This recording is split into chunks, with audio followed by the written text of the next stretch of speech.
DJI's upcoming drone, DJI Neo. I'm big into drones. A lot of my free time is spent watching people flying drones over lava, behind waterfalls, and navigating tricky cliffs. But drone photography has always felt a little inaccessible given how expensive some of the best drones tend to be.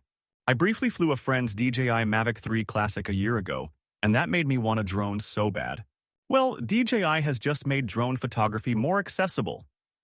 I'm talking about the DJI Neo, which launched a couple of days ago, offering 4K video at 30 FPS, detailed stills, palm takeoff and landing capabilities, AI subject tracking, and lots more. It retails for just $169. Is there a catch? Nope. This is the most fun I've had reviewing a product, and here's why. One thing I love about the Neo is how easy it is to control. If you have the DJI Fly app on your iOS or Android phone, you don't need to use the RCN3 controller to fly it. Just connect the drone to your smartphone and you're good to go in seconds. You can then fly it in manual mode, or you can use one of 5 quick shot modes. The follow mode is the one I've had the most fun with. The drone will reliably follow you as you walk or run, thanks to AI subject tracking. My partner and I took the Neo to an open field to have fun with this. Sunflowers grow on one side and a river flows on the other. Perfect for getting great footage.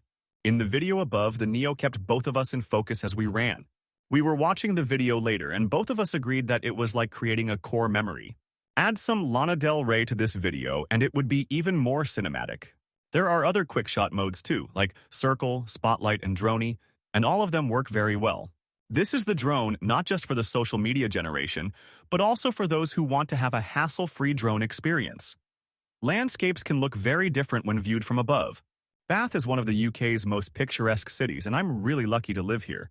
And the Neo has made me fall in love with the city all over again. I never fully grasped how lush green the woods near Bath were until I flew the Neo over them. The photo above captures the different shades of green, and you can see some of the trees in the distance turning orange as autumn settles in. And the River Avon looks lovely. The Neo's 1+2-inch sensor captures 12 megapixel stills, and even in windy conditions, its advanced stabilization technology ensures images and videos are buttery smooth. The Neo's most impressive spec is its ability to record 4K UHD video at 30 FPS, and every video I've recorded looks gorgeous. Everything is done automatically, from exposure to ISO and shutter speed, so the Neo is perfect for beginners. I love the video of the field, above, where you can see cars zooming past and the main city in the distance. The Neo took off from my partner's palm and landed back in hers, and I really appreciate how smooth the ascent and panning are. I've never actually been to the maze you can see, but now that I've seen what it looks like from above, I feel like I've unlocked a cheat code to not get lost if I go there. But what if you run out of space? 22 GB of internal storage isn't a lot, especially when you're shooting 4K video. With the DJI Fly app, though, you can quickly offload footage onto your phone and continue flying. I found myself naturally doing this when landing the drone to swap batteries. It takes just a few minutes, and making a habit of this ensures you always get the shot.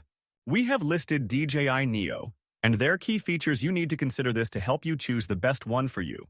For more information on the product, as always, I've included a link in the description box down below, which are updated with the best prices on each product. Like the video, comment, and don't forget to subscribe. Be sure to stay tuned till the end so you don't miss anything.